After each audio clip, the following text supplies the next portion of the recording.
கிறிஸ்துக்குள் அன்பு அழைக்கப்பட்ட அன்புக்குரிய சகோதர சகோதரர்களே, யாவருக்கும் கிறிஸ்துக்குள்ளாக அன்பை வாழ்த்தையும் தெரிவித்துக் கொள்கிறேன். தேவன் தாமே கிருபையாக தந்த நாளுக்காக நன்றியோடு சொத்திருக்கிறேன். நம்மளுடைய யூடியூப் சேனலை ஃபாலோ பண்ணுற சகோதர சகோதரிகளுக்கு அன்பை நல்வாழ்த்துக்கள். இன்றைக்கி என்ன பாடம் பார்க்க போகிறோம் பார்த்தீங்கன்னா, அன்புக்குரிய சகோதரர்களே, 1,44,000 பேர் யார் இவர்கள்ன்றதான 2ஆம் பாகத்தை இன்றைக்கி பார்க்க போகிறோம். ஏற்கனவே 1,44,000 பேர் யார் என்ற தலைப்பின் கீழே முதலாம் பாகம் பார்த்துருப்போம். அது வெளிப்படுத்தல் 7ஆம் அதிகாரத்தில் நம்ம பார்த்துருப்போம். அதில் 1,44,000 பேர் யூத ஜனங்கள் அப்படிங்கிற விஷயத்த கிறிஸ்தவ ஜனங்களில் நிறைய பேர் சொல்லியிருப்பாங்க. அது இல்லைங்கிறான விஷயத்த நம்ம பார்த்தோம். அந்த 1,00,000 அதாவது வெளிப்படுத்தல் 7ஆம் அதிகாரம் 4ஆம் வசனத்தில் பார்த்த 1,44,000 பேர் யூத ஜனங்கள் அல்ல என்று பார்த்தோம். அது ஆவிக்குரிய இஸ்ரவேலாகிய நம்மளை குறித்து தான் அங்கே சொல்லப்பட்டிருக்குன்னு பார்க்கும். அப்போ பார்த்திங்கன்னா அது இல்லைன்னு பார்க்கும்.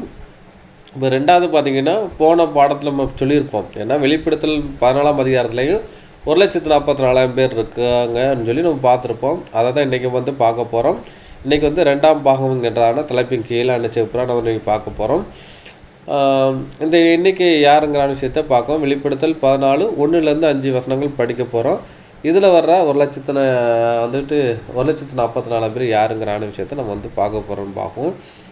இன்னொன்று என்ன பார்த்தீங்கன்னா, இந்த 1,44,000ங்கிறதான அந்த எண்ணிக்கையின் தொகை என்னங்கிறான விஷயத்த நம்ம பார்க்க போகிறோம். ஒன்று 1 லட்சமாக இருக்கணும், 2 லட்சமாக இருக்கணும், இல்லை 1,75,000 இருக்கலாம். அதை விட்டுட்டு என்ன ஒரு 1,44,000 சொல்லி ஒரு தொகை இங்கே சொல்லப்படுதுன்னு பார்க்கலாம். அதனுடைய அந்த தொகையினுடைய காரியம் என்னங்கிறான விஷயத்த வேதத்தில் நம்ம பார்க்க போகிறோம். அந்த தொகை எதன் அடிப்படையில் வந்ததுங்கிறான விஷயத்த பார்க்க போகிறோம்னு பார்க்கும். அதனால் அனுப்பக்கூடிய சகோதரர்களே, அது 1,44,000 பேர் தொகை எப்படிங்கிறான விஷயத்த வேத வசனத்தோடு பார்க்கலாம். தேவன் சிருஷ்டித்த 6 நாளுங்கிற விஷயம் சொல்லப்படுது. அது ஆதியாகமம் 1ஆம் அதிகாரத்தில் இருக்கு பார்க்கும். இந்த 6 நாளுங்கிற விஷயத்தை வெறும் 6 நாள் கிடையாது. ஒரு நாளுங்கிறது கர்த்தருக்கு 1000 வருஷங்கிற விஷயம் சொல்லப்படுது. அது 2 பேதுரு 3ஆம் அதிகாரம் 8ஆம் வசனத்தில் சொல்லப்பட்டிருக்கு. கர்த்தருக்கு ஒரு நாள் 1000 வருஷம் போல இருக்குதுன்னு சொல்லி. அதே மாதிரி சங்கீதத்துலேயும் சொல்லப்பட்டிருக்கு. அவர் ஒரு நாளுங்கிறது அவர் நேர்ச்சி கலைந்த ராட்சமம் போல் இருக்குது. அது 1000 ஒரு வருஷத்தை கம்பேர் பண்ணி அங்கே சங்கீதக்காரர் தாவீது சொல்லியிருப்பான்னு பார்க்கும். அப்போ தேவன் சிருஷ்டித்த 6 நாளுங்கிறது 6000 வருஷத்தை அடையாளப்படுத்துகிறோம் பார்க்கும். அடுத்தபடியாக பார்த்தீங்கன்னா அந்த 6 நாள் அந்த 6000 வருஷத்தை செலவழித்து இந்த பூமியை படைச்சி மனுக்குலத்துக்காக ஒரு 6000 வருஷத்தை தேவன் கொடுக்குறான்னு பார்க்கும். அதான் மனிதனுக்காக படைக்கப்பட்ட இந்த பூமியில் மனித குலத்துக்காக தேவன் கொடுத்த வாழ்நாள் காலப்பகுதி என்னன்னு பார்த்தீங்கன்னா ஒரு 6000 வருஷம் பார்க்கும். அப்போ சிருஷ்டிப்பு வருஷம் 6000 வருஷம், மனித குலத்துக்காக கொடுத்த ஒரு வருஷம் பார்த்திங்கன்னா 6000 வருஷம் பார்க்கும். இந்த 6000 வருஷம் என்னென்னா, தேவன் மனிதனை படைத்த நோக்கம் என்னன்னு பார்த்தீங்கன்னா தேவ பக்தி உள்ள சந்ததியை பெரும்படி தானே எனக்கு விஷயம் சொல்லப்படுது. அவன் தேவ பக்தி உள்ள சந்ததி யாருன்னா இந்த 1,44,000 பேர் தான் தேவ பக்தி உள்ள சந்ததி. அவரில் தான் தேவன் பரலோகத்தில் வச்சுக்க போகிறான்னு பார்க்கும். அதுக்காக தான் தேவன் படைத்திருக்கான்னு பார்க்கும். அப்போ 6000 வருஷம் சிருஷ்டிப்பு, 6000 வருஷம் மனுஷ குலத்துக்கு தேவன் கொடுத்த அந்த வருஷம் பார்க்கும். அப்போ டோட்டல் வருஷம் பார்த்திங்கன்னா 12,000 வருஷம் பார்க்கும். 12,000 வருஷம் அந்த தேவன் யாருக்காகனா மனித குலத்துக்காக தேவன் செலவு பண்ணது. அது தேவ பக்தி உள்ள சந்ததி வர்றதுக்காக தேவன் ஒரு வெயிட்டிங் பீரியடும் பார்க்கும். எப்படி என்றால், ஒரு குழந்தை தாயின் கற்பத்தில் 10 மாதம் இருக்குன்னு பார்க்கும். 10 மாதம் இருந்தால் தான் ஒரு பூரண குழந்தை வெளிவர முடியும்னு பார்க்கும். கிட்டத்தட்ட 280 நாள் இருக்கணும். இருந்தால் தான் என்ன பண்ண பார்த்தீங்கன்னா அது ஒரு குழந்தையாக வெளியே வர முடியும் பார்க்கும். அதே மாதிரி தான் இங்கே என்ன சர்வ பூமி பிரசவ வேதனைப்படுது. ஏன்னா தேவ பக்தி உள்ள சந்ததி பெரும்படி இது அடையின்னு இருக்கு. நம்ம தேவபுத்திரர் வெளிப்படணும் இருக்குன்னு பார்க்கணும். அப்போ ஒரு டைம் பீரியட் இருக்குன்னு பார்க்க. அதான் இந்த டைம் பீரியட் என்னென்னா 12,000 வருஷம் இருக்குது. அப்போ கிட்டத்தட்ட அது 12,000 வருஷம் நெருங்க போகிற ஒரு சூழ்நிலை இருக்குன்னு பார்க்கும். அப்போ சிருஷ்டிப்பின் 6000 வருஷம், அந்த 6000 வருஷம் மனித குலத்துக்காக இன்னைக்கு முடிகிற ஒரு தருவாயில் இருக்குன்னு பார்க்கும். அப்படி சூழ்நிலை இருக்குன்னு பார்க்கும். மனிதனை படித்த நோக்கம் என்னன்னு பார்த்தீங்கன்னா தேவபக்தியோட சந்ததி பெரும்படி தானேன்னு பார்க்கும். அதுக்காக என்ன தேவன் யாரை செலெக்ஷன் பண்ணுறாருன்னு பார்த்தீங்கன்னா இஸ்ரேல் ஜனங்களை தன்னுடைய சேஷ்ட புத்திரனுங்கிறான ஒரு தேர்ந்தெடுக்கிறான்னு பார்க்கும்.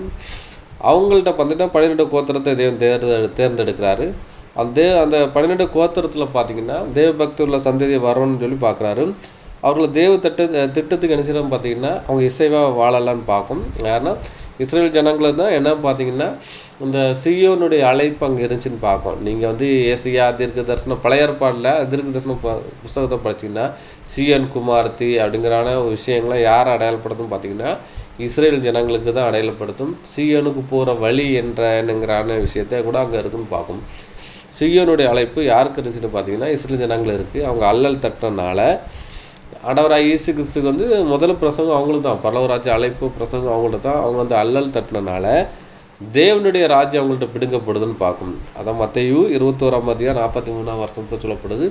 தேவனுடைய ராஜ்யம் அவங்கள்ட்ட பிடுங்கப்பட்டு கனி கொடுக்குறவங்கள்ட்ட கொடுக்கப்படுதுன்னு சொல்கிறாருன்னு பார்க்கும். அதே மாதிரி பார்த்தீங்கன்னா இந்த 18 கோத்திரத்துக்குள்ளே தான் யார் வரணும்னு பார்த்தீங்கன்னா 1,44,000 வரணும். ஆனாலும் பார்த்தீங்கன்னா அவங்க தான் வந்துட்டு அலட்சியம் பண்ணிட்டாங்க. அதை தான் வந்துட்டு ஒரு என்னென்னா ஒரு அடையாள பாஷையாக வெளிப்படுத்தல் 7:4 படித்தோம். அதான் இஸ்ரேல் ஜனங்களுக்கு தான் அந்த தொகை கொடுத்துச்சு. ஆனால் அங்கே அல்லல் தட்டினால நம்ம புறஜாதிக்கு வரதும் பார்க்கும். அதுக்கப்புறம் பார்த்தீங்கன்னா 12 கோத்திரத்துக்கு நிலாட்டமாக 12 அப்போஸ்தலர் தேவன் தேர்ந்தெடுக்கான்னு பார்க்கும். அந்த 12 அப்போஸ்தலருக்குள்ள தான் என்ன பண்ணுறோம் பார்த்தீங்கன்னா 1,44,000 பேர் தொகையை வேறுபிரிக்கான்னு பார்க்கும். அவன் பார்த்தீங்கன்னா 60 வருஷம் 6,000 வருஷம் மனித குலத்திற்கு தேவனுக்கு கொடுத்த வாழ்நாள் பார்த்தீங்கன்னா ஒரு 6,000 வருஷம் பார்க்கும். டோட்டல் வந்துட்டு 12,000 வருஷம் பார்க்கும். அப்போ 12,000 வருஷமும் அதுக்கப்புறம் 12 அப்போஸ்தலர் பார்க்கும். 12 அப்போஸ்தலர் வச்சு தான் தேவ பக்தி உள்ள சந்ததியாக தேவன் வந்துக்கிட்டு ரெடி பண்ணுறான்னு பார்க்கும். அது எப்படின்னா சுவிசேஷத்தினால் பெற்றெடுத்த பிள்ளைகள் இருக்கு சொல்கிறாரு. 1 Corinthians 4:15-16 படிச்சிங்கன்னா இருக்கும். அதாவது தேவபக்தி உள்ள சந்ததி பார்த்தீங்கன்னா இவங்கள தான் வரும்னு பார்க்கும். அப்போ அப்போஸ்தலர் மூலமாக தேவபக்தி உள்ள சந்ததியை தேவன் ரெடி பண்ணுறான்னு பார்க்கும். அப்போ வந்துட்டு பார்த்தீங்கன்னா 60 வருஷம் 6,000 வருஷம் மனித குலத்துக்கு கொடுத்தது 6,000 மொத்தம் 12. அதுக்கப்புறம் பெருக்கல் 12. இந்த பெருக்கல் 12 யாரும் பார்த்தீங்கன்னா அப்போஸ்தலர் 12 அப்போஸ்தலர் மூலமாக தான் தேவபக்தி உள்ள சந்ததியை அவர் வந்து இந்த உலகத்தை இன்ட்ரடியூஸ் பண்ணுறான்னு பார்க்கணும். அப்போ வந்து இப்போ 12,000 பெருக்கல் 12 நீங்கள் என்ட்ரு பண்ணி பார்த்தீங்கன்னா அதோட பெருக்கம் பார்த்தீங்கன்னா 1,44,000 பேரும் பார்க்கும். அப்போ தேவன் இந்த பூமியை படைத்த நோக்கம் என்னென்னா தேவபக்தி உள்ள சந்ததி. அந்த தேவபக்தி உள்ள சந்ததி யாருன்னு பார்த்தீங்கன்னா அந்த 1,44,000 பேர். இந்த 1,44,000 பேர் யாரை கொண்டு தேவன் தேர்ந்தெடுக்கான்னா 12 அப்போஸ்தலர்களை கொண்டு தேவன் தேர்ந்தெடுக்கான்னு பார்க்கும். அதான் ஒரு விஷயம் பார்க்கும். இதை வந்து ஒரு ஆதார வசனத்தோடு பார்க்கலாம். மல்கியா 2:15. மல்கியாவின் புஸ்தகம் அதிகாரம் 2:15. அவர் ஒருவனை அல்லவா படைத்தார், ஆவி அவரிடத்தில் பரிபூரணமாய் இருந்ததே, பின்னே ஏன் ஒருவனை படைத்தார், தேவ பக்தியுள்ள சந்ததியை பெறும்படிதானே. அப்போதும் பார்க்கும். அப்போ வந்து தேவன் படைத்த நோக்கம் என்னன்னு பார்த்தீங்கன்னா தேவ பக்தி உள்ள சந்ததி பெறும்படி தானேன்னு இருக்கு.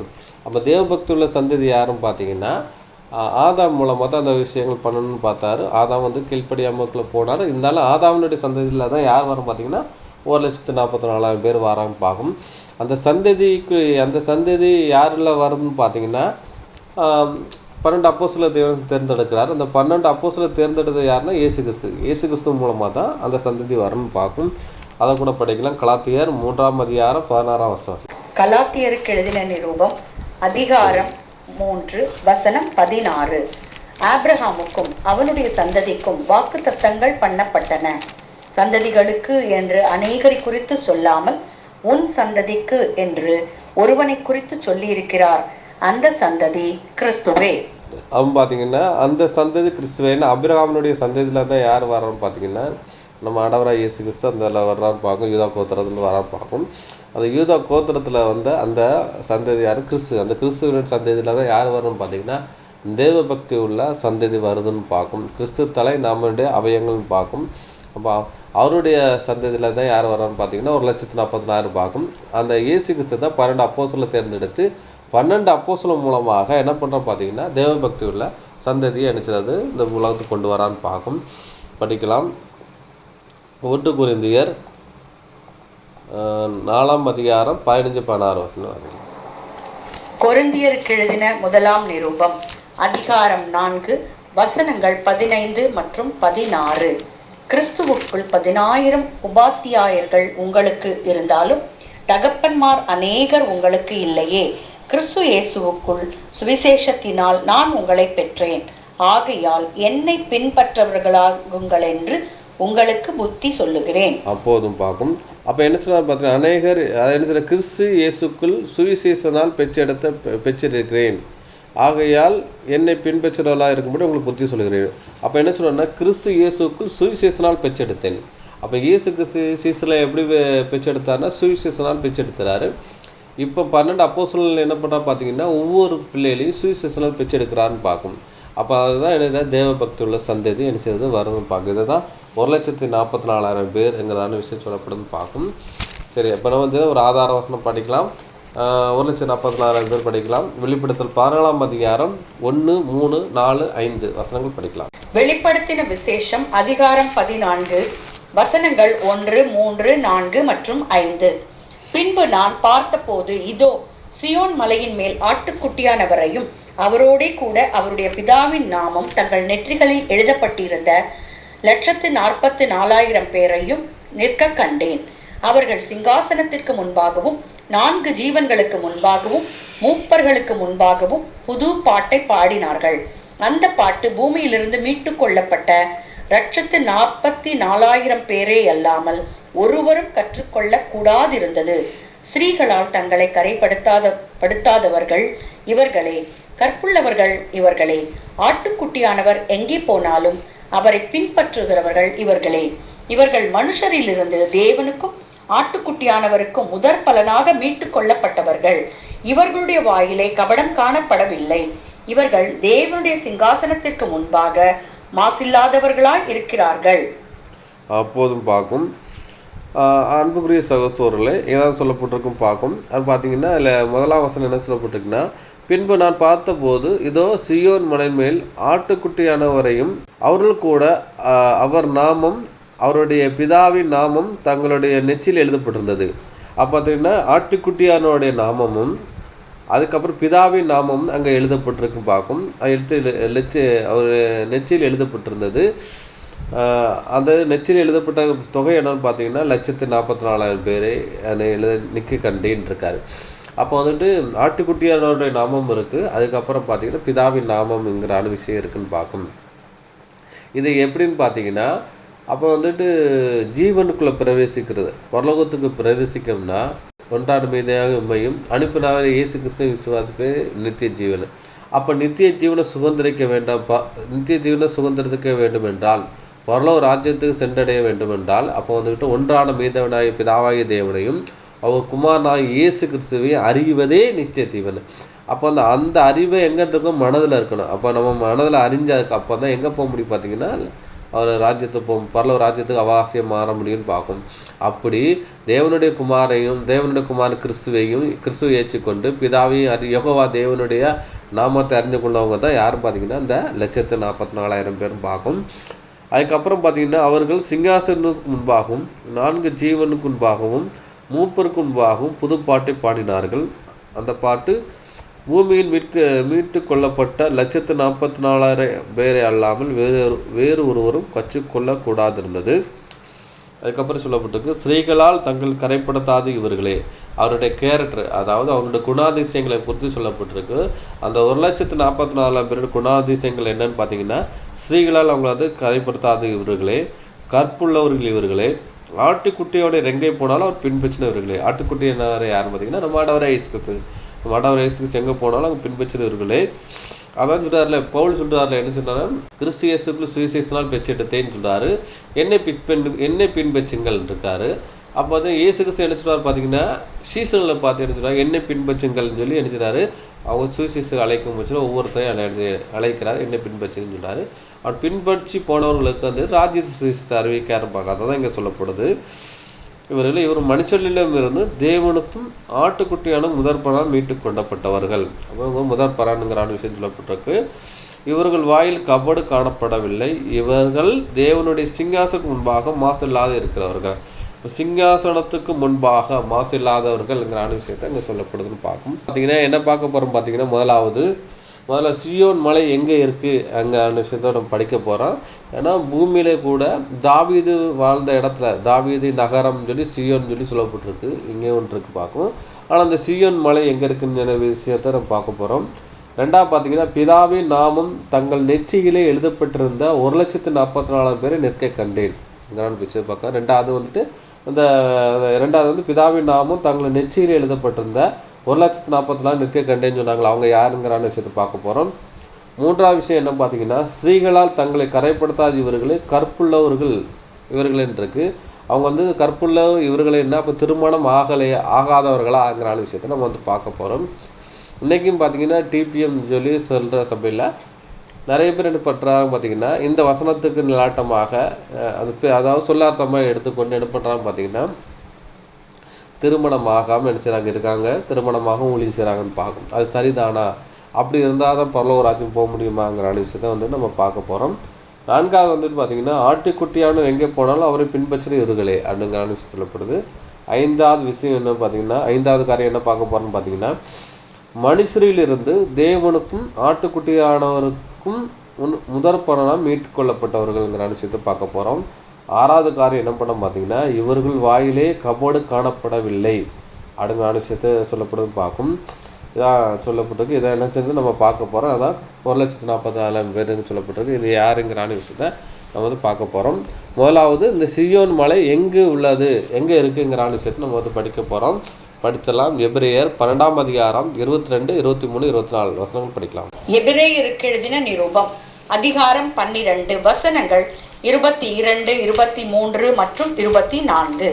நீங்களோ சீயோன் மலையினிடத்திற்கும் ஜீவனுள்ள தேவனுடைய நகரமாகிய பரம எருசலேமினிடத்திற்கும் 1000 10,000 தேவ தூதர்களினிடத்திற்கும் பரலோகத்தில் பேரெழுதி இருக்கிற முதற் பேரானவர்களின் சர்வ சங்கமாகிய சபையினிடத்திற்கும் யாவருக்கும் நியாயாதிபதியாகிய தேவனிடத்திற்கும் பூரணராக்கப்பட்ட நீதிமான்களுடைய ஆவிகளினிடத்திற்கும் புது உடன்படிக்கையின் மத்தியஸ்தராகிய இயேசுவினிடத்திற்கும் ஆபேலினுடைய ரத்தம் பேசினதை பார்க்கிலும் நன்மையானவைகளை பேசுகிற ரத்தமாகிய தெளிக்கப்படும் ரத்தத்தினிடத்திற்கும் வந்து சேர்ந்தீர்கள். அப்போதும் பார்க்கும். அப்ப நீங்களோ சீயோன் மலையிடத்திற்கும் ஜீவனுள்ள தேவனுடைய நகரமாகிய பரம எருசலேமிடத்துக்கும் 1000 10,000 தூதர் இடத்துக்கும். அப்போ வந்து தூதர் இடம்னா எங்க தூதர் எங்க இருக்காங்க, பரலோக ராஜ்யத்தில் இருக்கான்னு பார்க்கும். பரலோகத்தில் பேர் எழுதியிருக்கிற முதற் பேரானவர்களின் சர்வ சங்கமாகிய சபையிடத்துக்கும். அப்போ வந்து இந்த 1,40,000 யாருன்னா இது வந்து சர்வ சங்கமாகிய சபைன்னு பார்க்கும். இதில் வந்து ஒவ்வொரு சபையில இருந்து எல்லாரும் எனக்கு கலெக்ட் ஆகி எங்கே வர பார்த்தீங்கன்னா சர்வ சங்கமாகிய சபைன்னு பார்க்கும். முதற் பேரான சர்வ சங்க சபை இடத்திற்கும் யாவரும் நியாயாதிபதியாகிய தேவனிடத்துக்கும் பூர்ணமாக்கப்பட்ட நீதிமான் ஆவி இடத்துக்கும். அப்போ எல்லாரும் பூர்ணப்பட்ட நீதிமானின் ஆவி இடத்திற்குன்னு பார்க்கும். எல்லாரையும் கலெக்ட் பண்ணி எங்கே இருக்காங்க பார்த்தீங்கன்னா இங்கே 1,40,000 பேர் இங்கே இருக்காங்க பார்க்கும். இதான் அந்த விஷயம் பார்க்கும். சியோன் எங்கே இருக்குது பார்த்தீங்கன்னா பரலோக ராஜ்யத்தில் இருக்குன்னு பார்க்கும். இங்கே என்ன பண்ண பரம எருசலேம் இடத்திற்கும்ங்கிறான விஷயத்தை இங்கே சொல்லப்படுதுன்னு பார்க்கும். அந்த பரம எருசலேமுங்கிறான விஷயம் எது பார்த்தீங்கன்னா பரலோக ராஜ்யத்தை எதை அடையாளப்படுத்துதுன்னு பார்க்கும். வெளிப்படுத்தல் 21ஆம் அதிகாரத்தில் அங்கே சொல்லப்பட்டிருக்கும். இந்த பரம எருசலேமை குறித்து சொல்லப்பட்டிருக்கும் பார்க்கும். பின்பு 1ஆம் வசனம் படிக்க, பின்பு நான் புதிய வானத்தையும் புதிய பூமியை கண்டேன். முந்தின வானமும் முந்தின பூமியும் ஒளிந்து போயிட்டு சமுத்திரம் இல்லாமல் போச்சுங்கிற சொல்லப்படுது. இது வந்து பூமியில் நடக்கிற ராஜ்யத்தை சொல்லப்பட்டிருக்கு. 1000 இயர்ஸ் கிங்டம் பற்றி பேசியிருக்கும்.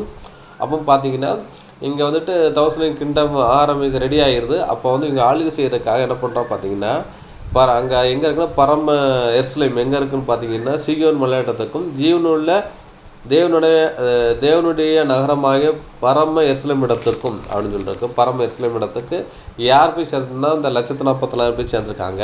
இப்போ பூமியில் அரசாள்றக்கு இவங்க நினைச்சிட வராங்கன்னு பார்க்கும். அதான் சொல்றாரு, யோவனாகிய நான் புதிய எருசலேமாகிய பரிசுத்த நகரத்தை தேவனிடத்திலிருந்து பரலோகத்தை விட்டு இறங்கி வர கண்டேன். அது தனது புருஷனுக்காக அலங்கரிக்கப்பட்ட மணவாட்டியை போல ஆயத்தமாக இருந்தது. அப்போ 1,40,000 பேர் செலெக்ஷன் பண்ணி எங்கே வச்சிருக்காரு, பரலோகம் வச்சிருக்காருங்க. இவங்க வந்துட்டு இங்கே வந்து ஆளுகை பண்ணுறதுக்காக எங்கே வராங்கன்னா மேலேருந்து இறங்கி வர்றாங்க. எங்கே வராங்கன்னா பூமியில் இறங்கி வராங்கன்னு சொல்லப்படுதுன்னு பார்க்கும். அப்போ வந்துட்டு இந்த பரம எருசலேம் எங்கே இருக்குன்னு பார்த்தீங்கன்னா பரலோகத்தில் இருக்குது. அந்த பரலோகத்தில் தான் சியோன் பர்வதம் என்கிற விஷயம் இருக்குன்னு பார்க்கும். அடுத்தபடியாக அன்புக்குரிய சகோதரர்களே படிக்கலாம். சங்கீதம் 48ஆம் சங்கீதம் 2ஆம் வசனம் படிக்கலாம். 48வது சங்கீதம் வசனம் 2. வட திசையில் உள்ள சியோன் பர்வதம் வடிப்பமான ஸ்தானமும் சர்வ பூமியின் மகிழ்ச்சியுமாய் இருக்கிறது. அதுவே மகாராஜாவின் நகரம்.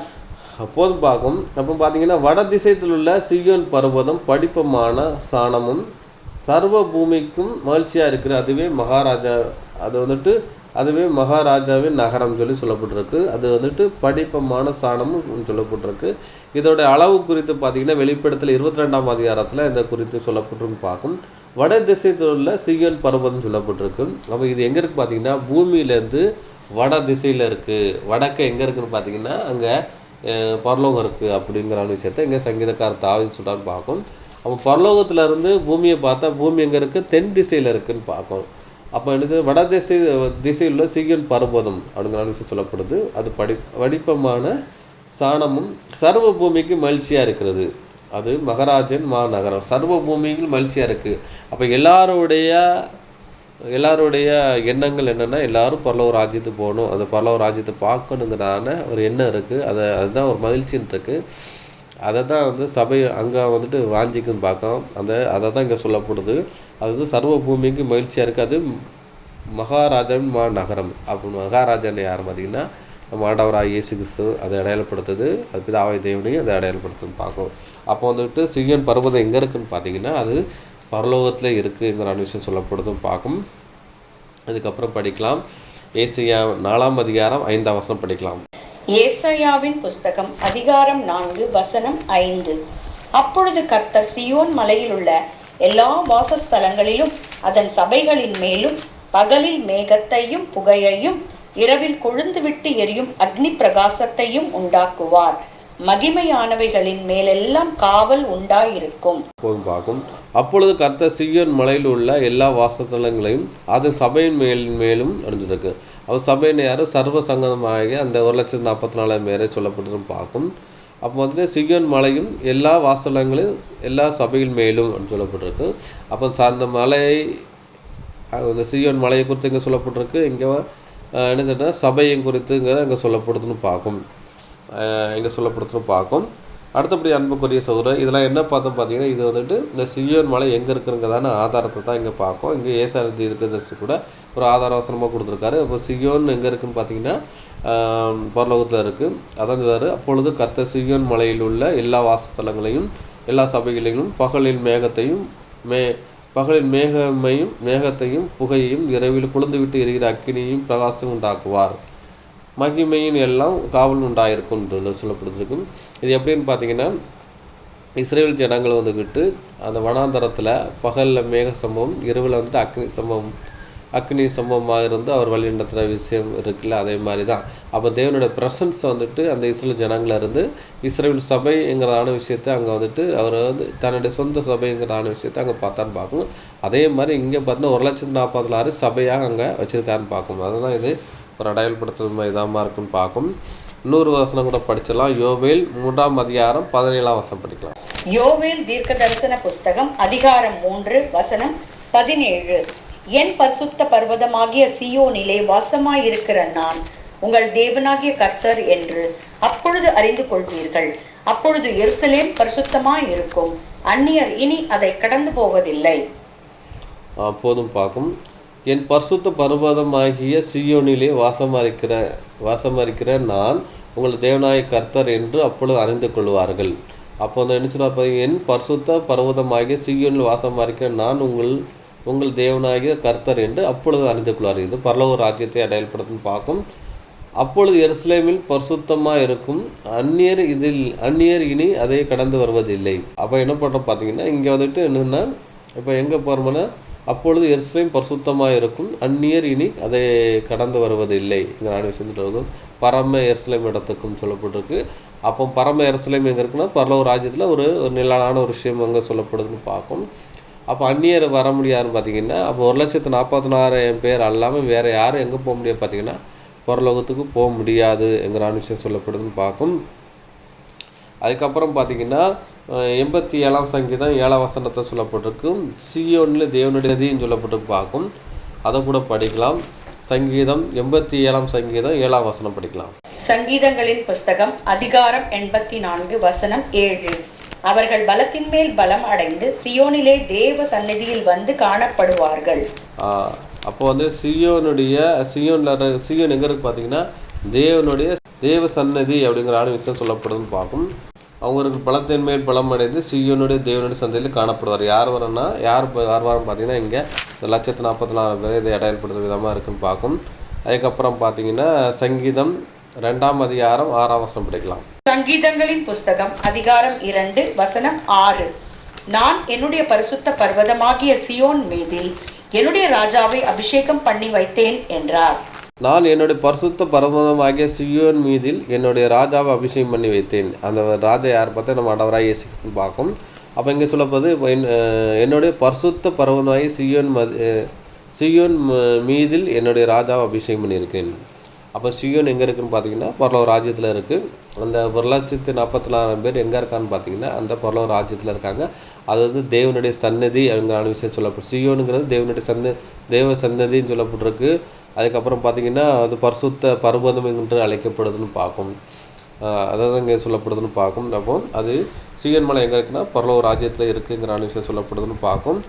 பார்த்தீங்கன்னா இந்த 1,44,000 பேர் யாருன்னு பார்த்தீங்கன்னா இந்த மார்க் 4:20 சொல்ல முடியல 30, 60, 100 பலன் இழந்தது சொல்லப்பட்டிருக்கு. நல்ல நிலத்தில் வந்துட்டு விதைக்கப்பட்டவர் என்னன்னா 30, 60, 100 பலன் கொடுத்தது சொல்லப்படுதுன்னு பார்க்கும். இந்த 100% வந்து 100% ஜீவிச்சவங்க தான் யார் பார்த்தீங்கன்னா அந்த 1,44,000 பேர் இதை அடையாளப்படுத்துன்னு பார்க்கும்.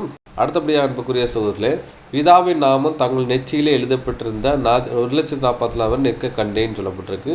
அந்த 1,44,000 பேர் யாருங்கிற விஷயத்தை படிக்க போகிறோம். 87ஆம் சங்கீதம் 1-6 வசனங்கள் படிக்கலாம். சங்கீதங்களின் புஸ்தகம் அதிகாரம் 87 வசனங்கள் 1 முதல் 6 வரை. அவர் அஸ்திபாரம் பரிசுத்த பர்வதங்களில் இருக்கிறது. கர்த்தர் யாக்கோபின் வாசஸ்தலங்கள் எல்லாவற்றை பார்க்கிலும் சியோனில் வாசல்களில் பிரியமாயிருக்கிறார். தேவனுடைய நகரமே, உன்னை குறித்து மகிமையான விசேஷங்கள் வசனிக்கப்படும். சேலா. என்னை அறிந்தவர்களுக்குள்ளே ராகாபையும் பாபிலோனையும் குறித்து பேசுவேன். இதோ, பெலிஸ்தியரிலும் தீரியரிலும் எத்தியோப்பியரிலும் கூட இன்னான் அங்கே பிறந்தான் என்றும் சியோனை குறித்து இன்னான் அதிலே பிறந்தான் என்றும் சொல்லப்படும். உன்னதமானவர் தாமே அதை ஸ்திரப்படுத்துவார். கர்த்தர் ஜனங்களை பேரெழுதும் பொழுது இன்னான் அதிலே பிறந்தான் என்று அவர்களை தொகையிடுவார். சேலா. அப்போதும் பார்க்கும் அவர் என்ன சொல்லுவார், அவர் அஸ்திபாரம் பரிசுத்த பர்வதங்களில் இருக்கிறது. அப்போ பூமியை ஒரு அஸ்திபாரம் படுத்தியிருக்கார். அதே மாதிரி பரலோகத்தை ஒரு அஸ்திபாரம் படுத்தியிருக்கான்னு பார்க்கும். அவர் அஸ்திபாரம் பரிசுத்த பர்வதத்தில் இருக்கிறது. பரிசுத்த பர்வதத்தில் இருக்கிறது. கர்த்தர் யாக்கோப்பின் வாசலங்கள் எல்லாவற்றையும் பார்க்கிலும் சியோன் வாசலும் பிரியமாக இருக்கிறார். அப்போ வந்து தேவன் வந்துக்கிட்டு யாக்கோப்பின் வாசலத்தை பார்க்கல என்னதுன்னா சியோன் வாசலத்து பிரியமாக இருக்குது. சியோனுங்கிறது என்ன பரலோக ராஜ்யத்தை அடையாளப்படுத்துன்னு பார்க்கும். தேவனுடைய நகரமே, உன்னை குறித்து மகிமையான விசேஷங்கள் வர்ணிக்கப்படும் அப்படின்னு சொல்லி சொல்றாரு. என்னை அறிந்தவருக்குள்ளே ராகாப்பையும் பாபிலோனையும் குறித்து நான் பேசுவேன். இதோ, நான் பெலிஸ்தியிலும் தீபேரியிலும் எத்தியோப்பியரிலும் கூட இன்னான் பிறந்தார் என்று அதுக்கு சொல்லிட்டு சியோனை குறித்து இன்னான் பிறந்தார் என்று சொல்லப்படும். உன்னதமானவர் தாமே சிறைப்படுத்துவார். அப்போ இந்த வந்து 1,44,000 பேர் எங்கெல்லாம் எடுக்கிறாங்கன்னா ராகாப்புங்கிறது என்னன்னா ராகாப் தேசிய பதவிகளில் சொல்லப்படல. அவங்க பார்த்தீங்கன்னா தேவனுடைய திட்டத்தில் எடுக்கிறாங்க. அந்த இயேசு கிறிஸ்துவோடைய வம்ச வரலாறுல வராங்கன்னு பார்க்கும். இந்த ராகாப்பு யாருன்னா புறஜாதி, அவ வேசின்னு பார்க்கும். அதான் என்ன சொல்லப்படுதுன்னு பார்த்தீங்கன்னா வேசியும் ஆயக்காரனும் பரலோக ராஜ்யத்தில் இருப்பாங்க. ஆனால் வந்துட்டு ராஜ்யத்து புத்திரர்களும் புறமான இருளிலே இருப்பான்னு இருக்கு. அப்போ ராகாப்புன்னு சொன்னா அது வேசி அடையாளப்படுத்துது. அந்த வேசி யாருன்னா அந்த உலகத்தை அடையாளப்படுத்துன்னு பார்க்கும். உலக சிநேகம் தேவனுக்குறாதாக பகை என்று அறிகிறீங்களா வேச்சாறுகளை வேசிகளே அப்படிங்கிற விஷயம் சொல்லுவார்னு பார்க்கும். இந்த வேசிங்கிறது என்ன பார்த்தீங்கன்னா உலகத்தை அடையாளப்படுத்துன்னு பார்க்கும். பாபிலோனை குறித்து பேசுவேன். பாபிலோனுங்கிறத என்ன பார்த்தீங்கன்னா கிறிஸ்தவ மண்டலத்தை அடையாளப்படுத்துன்னு பார்க்கும். அதுலேருந்து வேறு பிடிக்கப்பட்ட ஜனங்களை அடையாளப்படுத்தும். அவங்களும் என்ன பண்ணுறான்னு பார்த்தீங்கன்னா சியோன்லேருந்து வராங்க அப்படின்னு பார்க்கும். அவங்க பார்த்தா பேர் கிறிஸ்தவரில் இருந்து தேவனும் அழைத்து இங்கே சியோனுக்கு கொண்டு வரான்னு பார்க்கும். பேர் கிறிஸ்தவன் அழைத்து உண்மை கிறிஸ்தவராக மாத்திர விஷயத்தை அடையாளப்படுத்தணும்னு பார்க்கும். அதுக்கப்புறம் பார்த்தீங்கன்னா பெலிஸ்தியரிலும் தீபரிலும் எத்தியோப்பியரிலும் கூட இந்நேரம் பிறந்தார் என்று பார்க்கும். அப்போ வந்து புறஜாதிகளுடைய காரியங்களை சொல்ல பார்க்கும். புறஜாதியை தான் அடையாளப்படுத்தணும்னு பார்க்கும். அதாவது எல்லாரும் என்ன செய்ய வந்தீங்கன்னா இங்கே தேவனுடைய திட்டத்தில் வாரான்னு பார்க்கும். அப்போ வந்து சீயோனை குறித்து இன்னான் பிறந்தான் என்று சொல்லப்படும். உன்னததாமே சிறப்படுத்துவான் இருக்கு. கர்த்தர் ஜனங்களை பேர் எழுதும் போது இன்னார் இதில் பிறந்தார் என்று தொகையிடுவான் இருக்கு. அப்போ வந்து யாரெல்லாம் எவ்வளோ பேர் எந்தெந்த ஊர்லேருந்து எவ்வளோ பேர் வராங்கங்கிறான்னு விஷயத்தை அங்கே வந்து தொகையிடுறான்னு பார்க்கும். இங்கே சொல்லப்பட்ட பார்த்தீங்கன்னா இங்கே பாபிலோனில் வராங்க, வந்து பெலிஸ்தியர்லேருந்து வராங்க, தீரீரில் வராங்க, எத்தியோப்பியர்லேருந்து வராங்கன்னு பார்க்கும். இங்கே பார்த்தீங்கன்னா இங்கே வந்துட்டு இஸ்ரவேலருங்கிறான விஷயத்த வந்துட்டு இங்கே வந்துட்டு மென்ஷன் பண்ணவே இல்லைன்னு பார்க்கும். இது புறஜாதியர் அழைப்பு குறித்து சொல்லப்படுதுன்னு பார்க்கும். அப்போ வந்துட்டு 1,40,000 பேரில் மெஜாரிட்டி பீப்புள் யாராக இருக்கான்னு பார்த்தீங்கன்னா புறஜாதியர்களை இருக்கிறதுக்கு வாய்ப்பு இருக்குன்னு பார்க்கும். அடுத்தபடியாக அன்புக்குரிய சகோதரர்களே, எரேமியா 3ஆம் அதிகாரம் 14ஆம் வசனம் படிக்கலாம். எரேமியாவின் புஸ்தகம் அதிகாரம் 3 வசனங்கள் 14. சீர்கெட்ட பிள்ளைகளை திரும்புங்கள் என்று கர்த்தர் சொல்லுகிறார். நான் உங்கள் நாயகர். நான் உங்களை ஊரில் ஒருவனும் வம்சத்தில் 2 பேருமாக தெரிந்து உங்களை சியோனுக்கு அழைத்து கொண்டு வந்து. அப்போதும் பார்க்கும். இங்கே எடுத்துகிட்டு பார்த்தீங்கன்னா உங்களை ஊரில் ஒருவனுமாக வம்சத்தில் 2 பேருமாக தெரிந்து கொண்டு உங்களை சீயோனுக்கு அழைத்துன்றது. அப்போ ஊரில்ங்கிறத பார்த்தீங்கன்னா ஜன கூட்டத்தில் பார்க்கும். ஒவ்வொரு கண்ட்ரி அதை அடையாளப்படுத்தும் பார்க்கும். எல்லா தேசத்து எல்லா வம்சத்துலேருந்து தேவன் எடுக்கிறான்னு பார்க்கும். இங்கே வந்து ஸ்பெசிஃபிக்காக வந்துக்கிட்டு என்ன பார்த்தீங்கன்னா இங்கே வந்து இஸ்ரேல் ஜனங்களை சொல்லலாம். இங்கே வந்துட்டு ஊரில் உள்ளவன்னு எல்லா இடங்களையும் அடையாளப்படுத்தும் பார்க்கும். எல்லா இடங்களும் எல்லா வம்சங்களிலிருந்து தேவன் வந்து எடுக்கிறான்னு பார்க்கும். சீயோனுக்கு அழைத்து கொண்டு வரான்னு பார்க்கும். அடுத்தபடியாக அன்புக்குரிய சகோதரர்களே, அதுக்கப்புறம் பார்த்தீங்கன்னா அந்த நெச்சியில் வந்துக்கிட்டு எழுதப்பட்ட பிதாவின் நாமம் தங்கள் நெச்சியில் எழுதப்பட்டிருக்கு. அப்போ பார்த்தீங்கன்னா அங்கே பிதாவின் நாமமும் இயேசு கிறிஸ்துனுடைய நாமமும் இருக்குது. அவருடைய நாமமுங்கிற ஆலோசனை சொல்லப்பட்டிருக்கு பார்க்கும். அப்போ இயேசு கிறிஸ்து நாமமும் பிதாவின் நாமம் அங்கே ஆலோசனை 2 சொல்லப்பட்டிருக்கு பார்க்கும். இது வந்துட்டு பார்த்தீங்கன்னா இயேசு கிறிஸ்துவையும் பிதாவாய் தேவனை அறிகிற அறிவை அடையாளப்படுத்துன்னு பார்க்கும். இன்னொன்று பார்த்தீங்கன்னா அந்த நெச்சிங்கிறது விஷயம் எதை ஏற்படுத்துன்னா ஒரு வந்துட்டு முத்திரை இதை அடையாளப்படுத்துதுங்கிற விஷயம் சொல்லப்படுதுன்னு பார்க்கும். வெளிப்படுத்தின 7:3 வாசிக்கலாம். வெளிப்படுத்தின விசேஷம் அதிகாரம் 7 வசனம் 3. நாம் நமது தேவனுடைய ஊழியக்காரரின் நெற்றிகளில் முத்திரை போட்டு தீருமளவும் பூமியையும் சமுத்திரத்தையும் மரங்களையும் சேதப்படுத்தாதிருங்கள் என்று மகா சத்தமிட்டு கூப்பிட்டான். வந்து போன பாடத்தில் பார்த்துருப்போம். இது யாரை அடையாளப்படுத்தினா நம்மளை தான் அடையாளப்படுத்துன்னு பார்ப்போம். அதில் என்ன பண்ண முத்திரை போடப்பட்டவர்களின் தொகை சொல்ல கேட்டேன். இஸ்ரவேல் புத்திரருடைய சகல கோத்திரத்திலும் முத்திரைப்பட்டவர்கள் 1,44,000 பேர் இருக்கு. அப்போ முத்திரை போடுறாங்க, சீல் பண்ணுறாங்க பார்க்கும். இந்த முத்திரை எதுன்னா அதாவது இந்த கப்பலுக்கு போகிறவங்க என்ன பண்ணுவாங்க பார்த்தீங்கன்னா இன்கரன்ஸ் சீல்னு சொல்லுவாங்க. அதாவது ஒவ்வொரு நாட்டுக்கும் போன அந்த இன்கரன்ஸ் சீலை வந்துட்டு குத்திருப்பாங்கன்னு பார்க்கணும். பாஸ்போர்ட்டில் அந்த சீல் குத்திருப்பாங்க. எந்தெந்த நாட்டுக்கு போனாங்களோ அந்த நாடு குத்திருப்பாங்கன்னு பார்க்கணும். அதே மாதிரி நம்ம பரலோக ராஜ்யத்துக்கும் போகணுன்னா பரலோக ராஜ்யத்திலேருந்து நமக்கு அழைப்பு இவர் தான் இங்கே போகணும்னு சொல்லி ஒரு முத்திரை இருக்குன்னு பார்க்கணும். அது முத்திரை அந்த குத்தப்பட்டால் தான் எங்கே போக முடியும் பார்த்தீங்கன்னா பரலோக ராஜ்யத்துக்கு போக முடியும்னு பார்க்கணும். உலகத்தில் இப்போ வெளிநாட்டுக்கு போனால் பாஸ்போர்ட் தேவை. அதே மாதிரி பரலோக ராஜ்யத்துக்கும் போனாலும் அதுக்கு ஒரு குவாலிஃபிகேஷன் இருக்குது பார்க்க. அதான் முத்திரை இருக்குது, சீல் பண்ணுறதுக்கு. அது என்னன்னு பார்க்கலாம். யோவான் 3ஆம் அதிகாரம் 33ஆம் வசனம் நம்ம படிக்க போகிறோம். அவருடைய சாட்சிகளை ஏற்றுக்கொள்கிறவன் தேவன் சத்தியம் உள்ளவர் என்று முத்திரை போட்டு நிச்சயப்படுத்துகிறான். அவருடைய சாட்சிகளை ஏற்றுக்கொள்கிறவன் தேவன் சத்தியம் உள்ளவர் என்று முத்திரை போட்டு நிச்சயப்படுத்துகிறான். அப்போ பார்த்தீங்கன்னா தேவனுடைய சாட்சிகள் எங்கே இருக்குது பார்த்தீங்கன்னா வேதத்தில் இருக்குது. அதை விசுவாசிக்கிறவன் என்ன பண்ணுறான் பார்த்தீங்கன்னா அது தேவன் சத்தியம் உள்ளவர் என்று முத்திரை போட்டு நிச்சயிக்கிறான். அவன் விசுவாசத்தை அடையாளப்படுத்துன்னு பார்க்கும். அது கூட ஒரு முத்திரை எதை அடையாளப்படுத்துதுன்னு பார்க்கும். அதுக்கப்புறம் வந்து எபேசியர் 1:13 படிக்கலாம். எபேசியருக்கு எழுதின நிருபம் அதிகாரம் 1 வசனம் 13. நீங்களும் உங்கள் ரட்சிப்பின் சுவிசேஷமாகிய சத்திய வசனத்தை கேட்டு விசுவாசிகளான போது வாக்குத்தத்தம் பண்ணப்பட்ட பரிசுத்த ஆவியால் அவருக்குள் முத்திரை போடப்பட்டீர்கள். ஆமாம். அப்போ எது மூலமாக நம்ம வந்துட்டு முத்திரை போடப்பட்டிருக்கோம் பார்த்தீங்கன்னா பரிசுத்த ஆவியினால் முத்திரை போடப்பட்டிருக்கீங்கிற சொல்லப்படுதுன்னு பார்க்கும். அப்போ பரலோக ராஜ்யத்துக்கு போகணுன்னா அப்போ எதன் மூலமாக போக முடியும்னு பார்த்தீங்கன்னா நீங்களும் உங்களை ரட்சிப்பின் சுவிசேஷமாகிய சத்திய வசனத்தை கேட்டு விசுவாசிகளான போது வாக்குத்தத்தம் பண்ணப்பட்ட பரிசுத்த ஆவியினால் முத்திரை போடப்பட்டீர்கள். முத்திரை எங்கே போடுறான்னு பார்த்தீங்கன்னா நெற்றியில் போடுறான்னு பார்க்கணும். அதான் வந்துட்டு சேதப்படுத்தக்கூடாதுங்கிற விஷயம் சொல்கிறாரு. அதான் முத்திரைங்கிறது சொல்லப்படுது. ஆவி எங்கே இருக்குன்னா மனதை அடையாளப்படுத்துன்னு பார்க்கும். அப்போ வந்து மனது தான் நினைச்சிருந்த சரீரத்தை வந்துட்டு அழுகு செய்துன்னு பார்க்கும். அப்போ பார்த்தீங்கன்னா அன்றைய பெற்றுக்கொண்டு பரிசுத்தாவி துக்கப்படுத்தாதீங்க, நீங்கள் ஆவினால் நடத்தப்பட்டீங்கன்னா நீங்கள் என்ன செய்து நியாயத்திற்கப்பட மாட்டீங்கிறான்னு சொல்லப்படுதுன்னு பார்க்கும். அப்போ ஆவி எங்கே தங்கியிருக்குன்னா மனதை கண்ட்ரோல் பண்ணுறது என்னென்னா அந்த தேவனுடைய ஆவின்னு பார்க்கும். அப்போ நீங்கள் உங்களோட ரட்சிப்பின் சுவிசேஷமாகிய சத்திய வசனத்தை கேட்டு விசுவாசிகளான போது வாக்குத்தத்தம் பண்ண பரிசுத்த ஆவினா முத்திரை பெற்றப்பட்டீங்க அப்படின்றது. அப்போ எதன் மூலமாக நம்ம சீல் அடிக்கப்படுறோம் பார்த்தீங்கன்னா பரிசுத்த ஆவி ஹோலி ஸ்பிரிட்டோட கைடன்ஸுடைய வல்லிடத்தில் இருந்தால் தான் நம்ம எங்கே போக முடியும் பார்த்தீங்கன்னா பரலோக ராஜ்யத்துக்கு போக முடியுங்கிற விஷயம் சொல்லப்படுதுன்னு பார்க்கணும். அதுக்கப்புறம் எபேசியர் 4:30 வாசிக்கலாம். எபேசியருக்கு எழுதின நிருபம் அதிகாரம் 4 வசனம் 30. அன்றியும் நீங்கள் மீட்கப்படும் நாளுக்கென்று முத்திரையாய் பெற்ற தேவனுடைய பரிசுத்த ஆவியை துக்கப்படுத்தாதிருங்கள். அப்போதும் பார்க்கும். அப்போ நம்ம அன்றி நீங்கள் மீட்கப்பட்ட நாளுக்கென்று முத்திரையாய் பெற்ற பரிசுத்த ஆவி துக்கப்படுத்தாதிருங்கன்றது. அப்போ மீட்பு ரட்சிப்பு எதன் அடிப்படையில் வந்தால் இந்த ரட்சிப்பு நம்மளுக்கு சத்திய வசனத்தால் நம்ம ஜெனிப்பிக்கிறாரு. அதுக்கப்புறம் பார்த்தீங்கன்னா பரிசுத்த ஆவியை தந்து தேவன் எடுத்து மல்லின்றதான் பார்க்கணும்.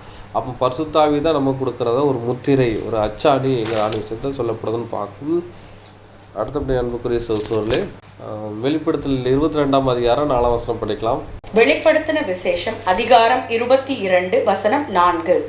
அவருடைய ஊழியக்காரர் அவரை சேவித்து அவருடைய சமூகத்தை தரிசிப்பார்கள், அவருடைய நாமம் அவர்களுடைய நெற்றிகளில் இருக்கும். போதும் பார்க்கும். அவருடைய ஊழியக்காரர் அவரை சேவித்து அவருடைய சமூகத்தை தரிசிப்பார்கள், அவருடைய நாமம் அவருடைய நெற்றியில் இருக்கும். அப்போ பார்த்தீங்கன்னா இதை பரலோக ராஜ்யத்தை குறித்து சொல்லப்படும் பார்க்கும். அப்போ அவருடைய ஊழியக்காரர் தேவனுடைய வேலை செய்கிற ஒரு ஊழியக்காரர்கள் அவரை சேவித்து அவர் சமூகத்தை தரிசிப்பார்கள் அப்படின்னா தேவனுடைய பார்ப்பாங்கன்னு சொல்லப்படுது.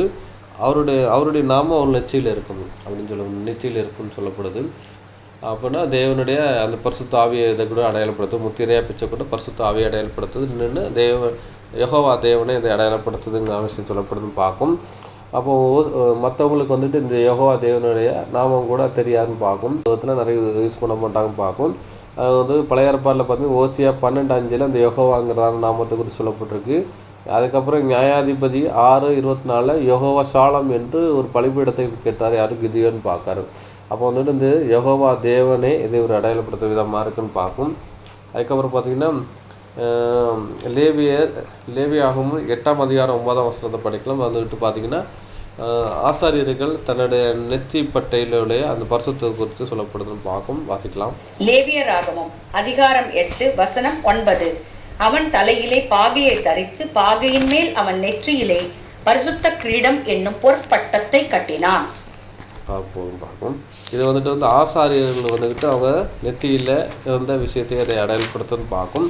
அப்போ நம்மளும் தேவனுடைய புண்ணியங்களை அறிவிக்கும்படி தேர்ந்து கொள்ளப்பட்ட ஆசாரியர்களாக நம்ம இருக்கோம்னு பார்க்கும். அவன் தலையிலே பாகையை தரித்து அவன் பாகையின் மேல் நெற்றியில கர்த்தருக்கு பரிசுத்தம் அதுங்க அவன் செயற்பட்டிருக்கும்.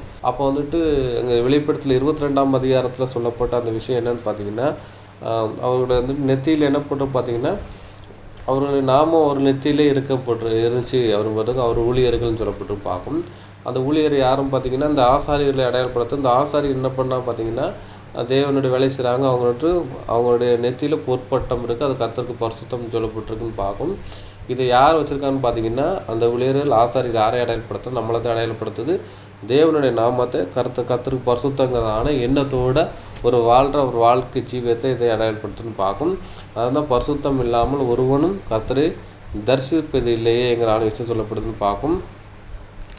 அடுத்தபடி அன்புக்குரிய சகோதரர்களே, அதுக்கப்புறம் பார்த்தீங்கன்னா ஸ்திரீகளால் தங்களை கரைப்படுத்தாத இவர்களே அப்படின்னு சொல்லப்படுது. அப்போ திருமணம் ஆகாதவராங்கிறான ஒரு விஷயம் கூட நம்ம சொல்லப்படுதுன்னு பார்க்கும். இந்த விஷயம் என்ன ஸ்ரீங்கிறத என்ன பார்த்தா அது உலகத்தை அடையாளப்படுத்துன்னு பார்க்கும். அப்போ ஸ்திரீகளால் தங்களை கரைப்படுத்தாத இவர்கள்னா உலகத்தால் தங்களை கரைப்படுத்தாத இவர்களேங்கிற விஷயம் சொல்லப்படுதுன்னு பார்க்கும். அதுவும் படிக்கலாம். வெளிப்படுத்தல் 17, 15, 18 வசனங்கள் படிக்கலாம். வெளிப்படுத்தின விசேஷம் அதிகாரம் 17 வசனங்கள் 15 மற்றும் 18. பின்னும் அவன் என்னை நோக்கி அந்த வேசி உட்கார்ந்திருக்கிற தண்ணீர்களை கண்டாயே, அவைகள் ஜனங்களும் கூட்டங்களும் ஜாதிகளும் பாஷைக்காரருமாம். நீ கண்ட ஸ்திரீயானவள் பூமியின் ராஜாக்கள் மேல் ராஜ்யபாரம் பண்ணுகிற மகா நகரமே யாம் என்றான். அந்த ஸ்திரீன்னு சொன்னார்ல, பின்பு அவள் என்னை நோக்கி அந்த வேசி உட்கார்ந்திருக்க தண்ணீரை கண்டாயே, அவைகள் ஜனங்களும் கூட்டங்களும் ஜாதியும் பாஷைக்காரமாய் நீ கண்ட ஸ்ரீ பூமியில் ராஜாக்கள் மேல் ராஜபாரம் பண்ணுகிற மகா நகரமாம் என்றான் இருக்கு. அதுக்கு அதான் சொல்லப்படுதுன்னு பார்க்கும். அப்போ வந்துட்டு ஸ்ரீகள் அப்படிங்கிற ஸ்ரீகளால் கரைப்படுத்தாதீர்கள்னு பார்த்தீங்கன்னா ஸ்ரீங்கிறது ஒரு உலகத்தை அடையாளப்படுத்துன்னு பார்க்கும். அது வந்துட்டு நீ கண்ட ஸ்ரீயானவர் பூமியின் ராஜாக்கள் மேல் ராஜபுரம் மாநகரம். அப்போ ஸ்ரீகளால் கரைப்படுத்தாதீங்கன்னா உலகத்தால் கரைப்படுத்தாது இவர்களேங்கிற விஷயம் சொல்லப்படுது. அதே 4ஆம் வசனத்தை பார்த்தீங்கன்னா சொல்லப்படுது அந்த ஸ்ரீ இரத்தாபரமும் சிவப்பு ஆடை தரித்தவர்களாக இருந்தாருங்கிற சொல்லப்படுறதுக்கு நீங்கள் அதை படிச்சிங்கன்னா அதில் புரியும் பார்க்கும். அந்த ஸ்ரீன்னு சொன்ன முடிச்சு பார்த்தீங்கன்னா இது உலகத்தை அடையாளப்படுத்துதுன்னு பார்க்கும். அவங்க வந்துட்டு உலகத்தால் தங்களை கரைப்படுத்தாது இவர்களேங்கிற விஷயத்தை அங்கே அடையாள பாசையாக அங்கே சொல்லப்படுதுன்னு பார்க்கும். அதுக்கப்புறம் பார்த்தீங்கன்னா யாக்கோபு 4:4 படிக்கலாம். யாக்கோபு எழுதின நிருபம் அதிகாரம் 4 வசனம் 4. விபச்சாரரே விபச்சாரிகளே, உலக சிநேகம் தேவனுக்கு விரோதமான பகையென்று அறியீர்களா? ஆகையால் உலகத்துக்கு சிநேகிதனாய் இருக்க விரும்புகிறவன் தேவனுக்கு பகைஞனாகிறான். போதும். அப்போ பார்த்தீங்கன்னா இங்கே வந்துட்டு விபச்சாரரே விபச்சாரிகளே, உலக சிநேகம் தேவனுக்கு விரோதம் பகை என்று அறியீர்களா? ஆகையால் உலகத்தை சிநேகிதனாக இருக்க விரும்புகிறவர் தேவனுக்கு பகையனாக இருக்கான்ட்டு. அப்போ உலக சிநேகம் அங்கே விஷயம் இருக்குது. அப்போ வந்துட்டு உலகத்தை தான் என்னப்பட்டவங்க விபச்சாரம் வேசிங்கிற விஷயம் சொல்லப்படுதுன்னு பார்க்கும். அப்போ ஸ்திரீகளால் தங்க கரையப்படுத்தா இவர்கள்னு பார்த்தீங்கன்னா அப்போ வந்து விபச்சாரிகள் எதுன்னு பார்த்தீங்கன்னா உலக சிநேகம் உலகத்தை அடையாளப்படுத்துன்னு பார்க்கும். ஸ்திரீகளால் தங்கள் கரையப்படுத்தா இவர்கள்னா உலகத்தால் தங்களை கரைப்படுத்தாத இவர்களே. அதுதான் இந்த விஷயத்தை இதை அடையாளப்படுத்துன்னு பார்க்கும். இந்த விபச்சாரம் வேசித்தனையும் யாரை அடையாளப்படுத்துன்னா உலகத்தை அடையாளப்படுத்துன்னு பார்க்கும். அப்போ ஸ்திரீகள்ங்கிறது யாரை அடையாளப்படுத்துன்னா இந்த உலகத்தை அடையாளப்படுத்துன்னு பார்க்கும். இந்த உலகத்தால் கரைப்படுத்தாத யார் பார்த்தீங்கன்னா இந்த 1,46,000 பேரை அடையாளப்படுத்துன்னு பார்க்கும். அதுக்கப்புறம் படிக்கலாம் 1 யோவான் 2ஆம் அதிகாரம் 15, 16, 17 வசனங்கள் படிக்கலாம். யோவான் எழுதின முதலாம் நிருபம் அதிகாரம் 2 வசனங்கள் 15, 16 மற்றும் 17. உலகத்திலும் உலகத்தில் உள்ளவைகளிலும் அன்பு கூறாதிருங்கள். ஒருவன் உலகத்தில் அன்பு கூர்ந்தால் அவனிடத்தில் பிதாவின் அன்பில்லை. ஏனெனில் மாம்சத்தின் இச்சையும் கண்களின் இச்சையும் ஜீவனத்தின் பெருமையுமாகிய உலகத்தில் உள்ளவைகள் எல்லாம் பிதாவினால் உண்டானவைகள் அல்ல, அவைகள் உலகத்தினால் உண்டானவைகள். உலகமும் அதன் இச்சையும் ஒழிந்து போம். தேவனுடைய சித்தத்தின்படி செய்கிறவனோ என்றென்றைக்கும் நிலைத்திருப்பான். பார்ப்போம். உலகத்திலும் உலகத்துள்ளவர்கள் அன்பு கூறாதிருங்கள். ஒருவன் உலகத்தில் அன்பு கூர்ந்தால் அவனது பிதாவின் அன்பு இல்லைன்னு இருக்கு. அப்போ இந்த வந்துட்டு உலகத்தில் வந்து அன்பு கூர்ந்தால் என்ன பிதாவின் அன்பு இல்லைன்னு பார்க்கும். அப்போ பார்த்தீங்கன்னா அது அப்படி உலகங்கிறது என்னென்னா அது வந்து வேசி விபச்சாரத்துக்கு ஒப்பிட்டு சொல்லப்பட்டுன்னு பார்க்கும். அப்போ வந்துட்டு கற்புள்ளவர்களாக நம்ம ஒரு வாழ்ந்தான்னு வைங்களேன், அப்போ தான் பிதா வந்துட்டு நம்ம மேலே வந்துட்டு பிரியப்படுவான்னு இருக்கு. அப்போ வந்து கற்புள்ள இவர்கள் என்ன உலகத்தால் வந்து கரைப்படுத்தாத ஒரு விஷயத்தை இதை அடையாளப்படுத்துன்னு பார்க்கும். ஏனெனில் மாம்சத்தின் இச்சையும் கண்களின் இச்சையும் ஜீவனத்து பெருமாகிய உலகத்தில் உள்ளவைகள் எல்லாம் பிதாவினால் உண்டானல்ல, அவையெல்லாம் உலகத்தில் உண்டானவைகள். உலகம் அது இச்சையும் ஒளிந்து போகும். தேவனுடைய சித்தத்தைப்படி செய்கிறோம் என்றென்று நிலைத்திருப்பாங்க. அப்போ வந்து தேவனுடைய சித்தம் செய்கிற யார் பார்த்தீங்கன்னா உலகத்தை வெறுக்கிறவன் தான் என்ன பண்ணா தேவனுடைய சித்தம் செய்கிறான்.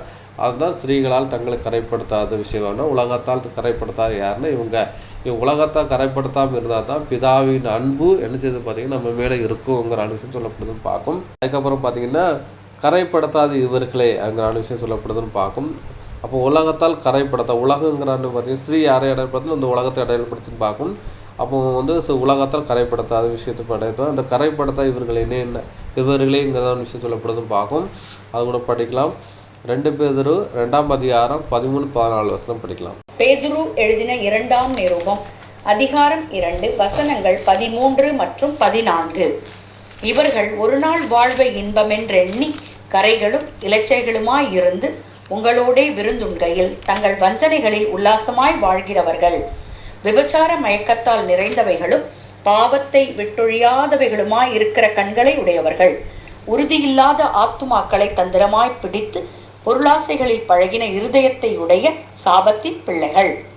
அப்போ வந்துட்டு ஸ்திரீகளால் கரைப்படுத்தாருன்னா உலகத்தால் கரைப்படுத்தான்னு பார்க்கும். அந்த கரைங்கிற விஷயம் என்னன்னு பார்த்தீங்கன்னா இவர்கள் ஒரு நாள் வாழ்வு இன்பமாக எண்ணி கரைகளும் இலச்சிகளுமாய் இருந்து உங்களோடு கூட விருந்து உண்டுகையில் தங்கள் வஞ்சனையினால் உல்லாசம் வாழ்கிறார்கள் விஷயம் சொல்லப்படுது.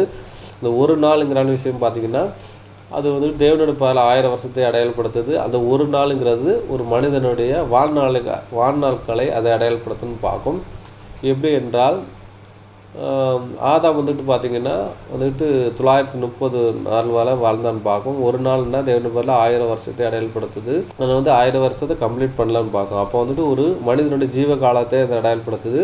அப்போ பார்த்தீங்கன்னா ஒரு நாளுங்கிறது ஒரு மனிதனுடைய ஜீவ காலம் அடையாளப்படுத்துது. இவங்க வந்துட்டு என்ன பண்ணாங்கன்னா இன்பமாக ஒரு நாள்னா அவங்க ஜீவ வாழ்க்கை இன்பமாக வாழ்ந்துட்டு வாழும் என்று ஒரு நாள் வாழ்வு இன்பமாக இன்றி கரைகளும் இச்சைகளுமாக இருந்து உங்களோட விருந்துண்டு தங்கள் வஞ்சினையினால் உல்லாசமாக வாழ்ந்திருக்கிறார்கள். உங்களோட விருந்துண்டுன்னா ராபோஜனத்தில் நம்மளோட கை நினச்சி அவங்க என்ன பண்ணுறாங்க வஞ்சனையாக யாருக்கும் தெரியாமல் உல்லாசமாக இருக்காங்க. அந்த உல்லாசங்கிறதான விஷயம் எதை அடையாளப்படுத்துன்னு பார்த்தீங்கன்னா ஒரு தவறான ஒரு பழக்கத்தை தான் அடையாளப்படுத்துன்னு பார்க்கும். இப்போ வந்துட்டு சிலவங்க சொல்லுவாங்க இவங்க உல்லாசமாக இருந்தால் உல்லாசங்கிறதான விஷயம் பார்த்தீங்கன்னா ஒரு தவறான ஒரு ஐக்கியத்தை அடையாளப்படுத்துன்னு பார்க்கும்.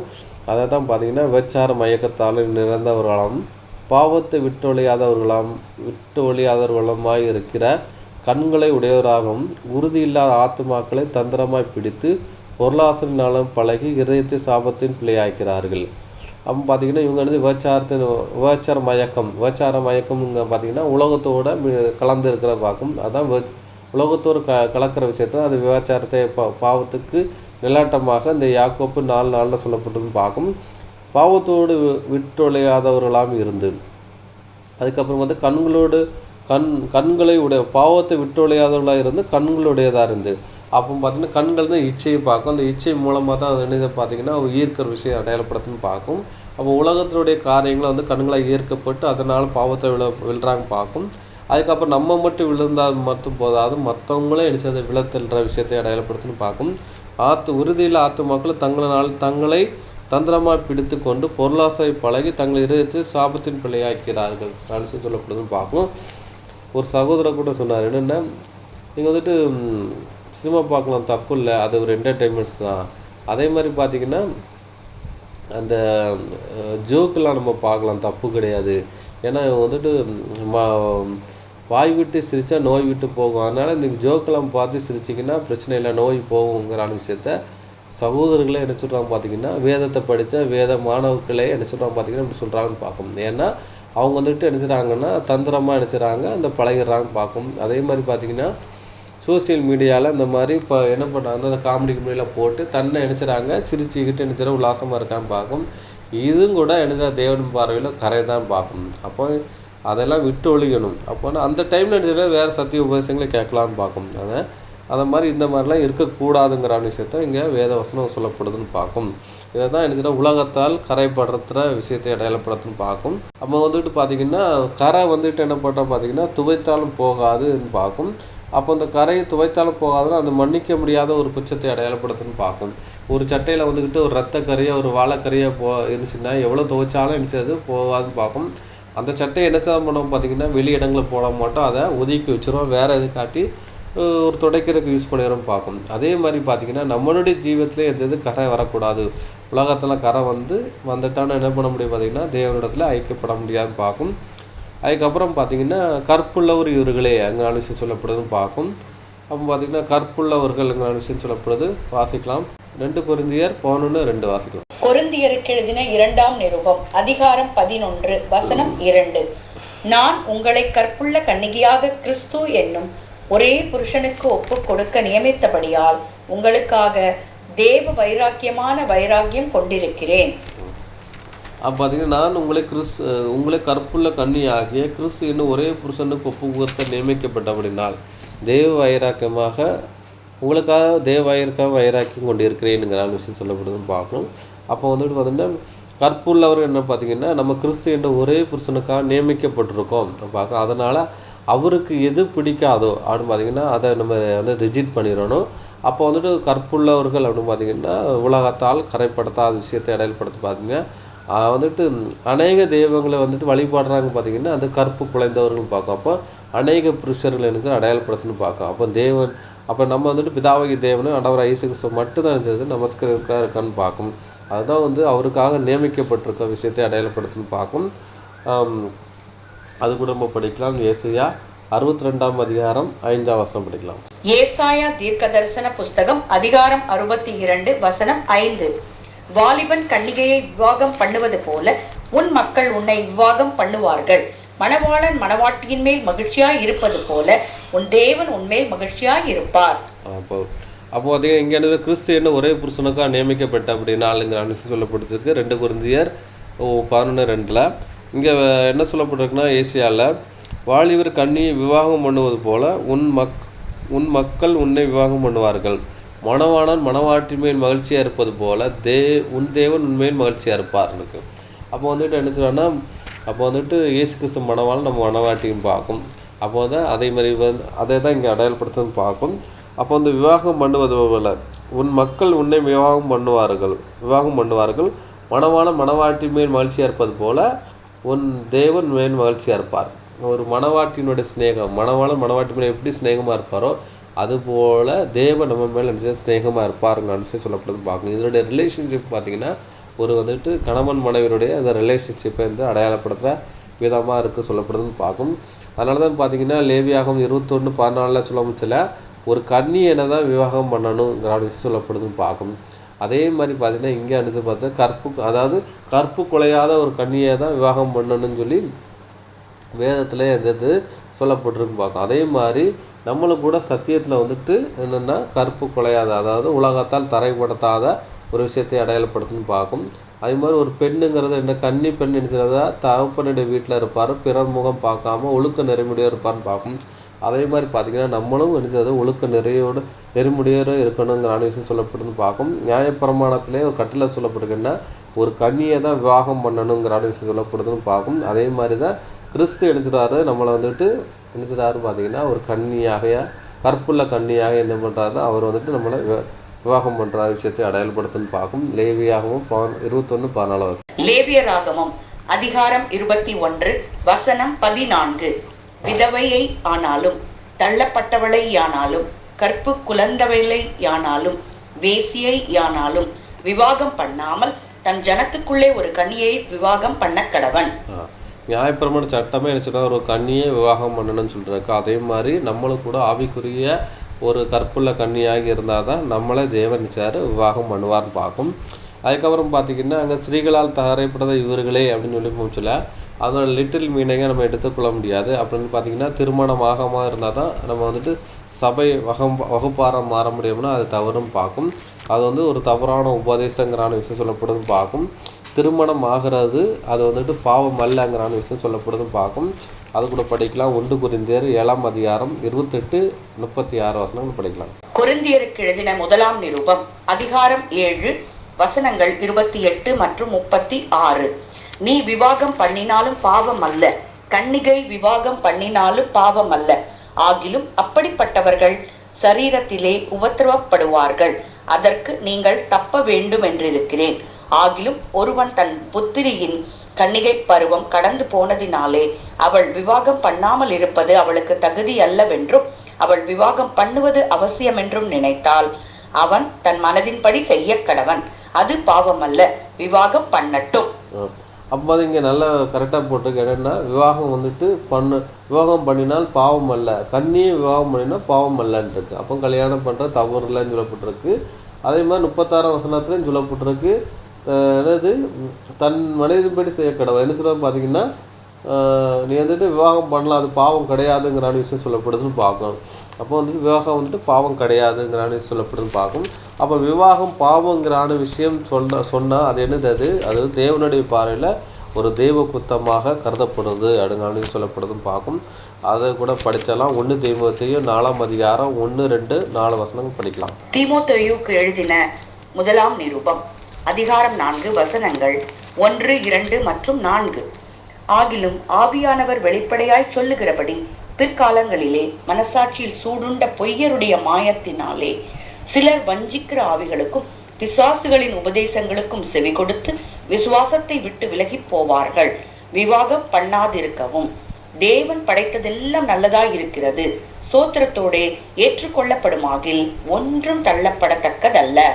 என்ன பிசாசின் உபதேசங்கள் சிலர் வஞ்சிக்கு ஆவிகளும் பிசாசு உபதேசங்களை செவி கொடுத்து விசுவாசத்தை விட்டு வழி எழுப்பிடுவாருங்க சொல்லிட்டு சொல்லுவாரு.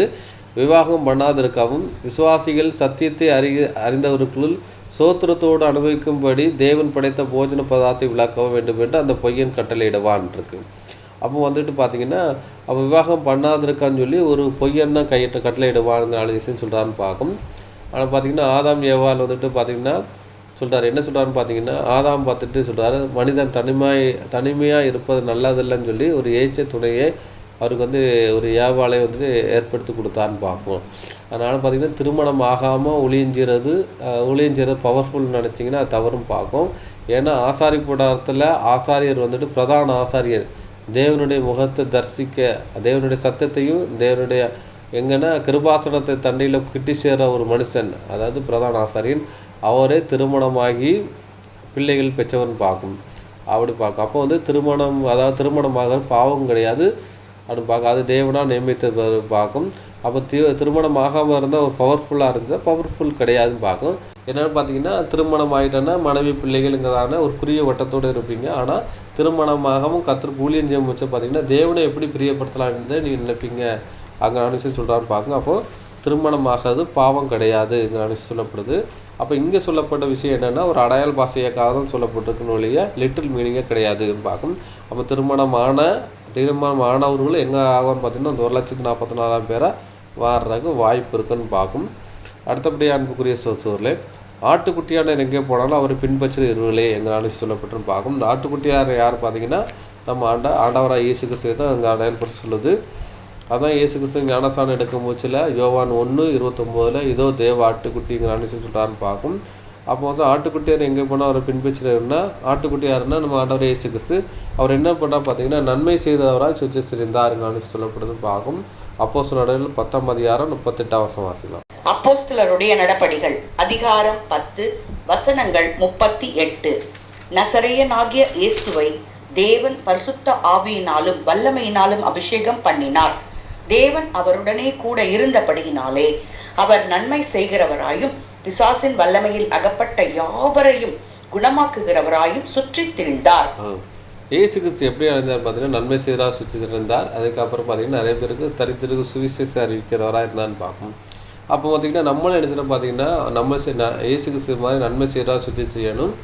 அவர் சொன்ன சுவிசேஷ ஊழியத்தை செஞ்சாதான் அது யாரும் பார்த்தீங்கன்னா 1,44,000 பேராக மாற முடியுங்கிற விஷயம் சொல்லப்படுதுன்னு பார்க்கும். அடுத்துக்கப்புறம் பார்க்கலாம் 3 யோவான் 1:11 வாசிக்கலாம். யோவான் எழுதின 3ஆம் நிருபம் அதிகாரம் 1 வசனம் 11. பிரியமானவனே, நீ தீமையானதை பின்பற்றாமல் நன்மையானதை பின்பற்று.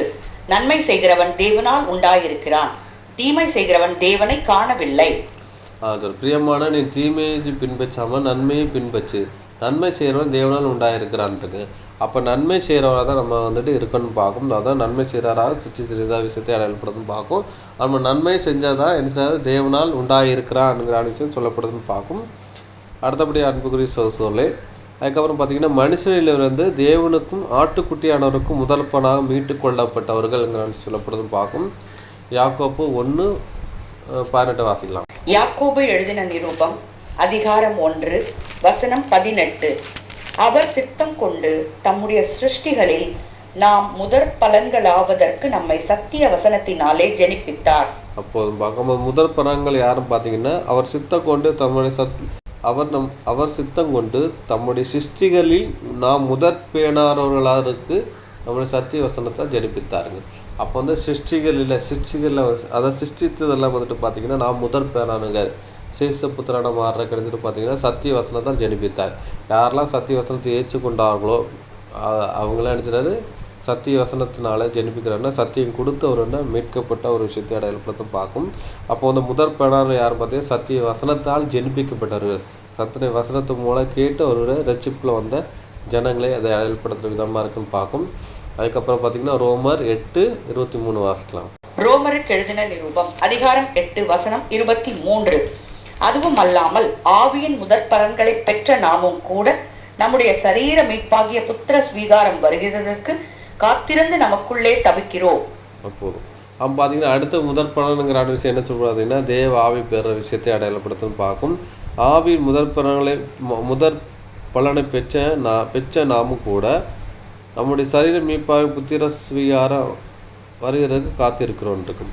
ஆவியின் முதற்பலன்னு பெற்றான் இருக்கு. அப்போ பார்த்தீங்கன்னா ஆவியின் முதற்பலனுங்கிறது என்னன்னு பார்த்தீங்கன்னா தேவனுடைய பரிசுத்த ஆவி போடுற விஷயத்தை அடையாளப்படுத்தும் பார்க்கும். அது வந்து ஒரு சீல் பண்ணுற அடையாளத்தைப்படுத்தும் பார்க்கும்.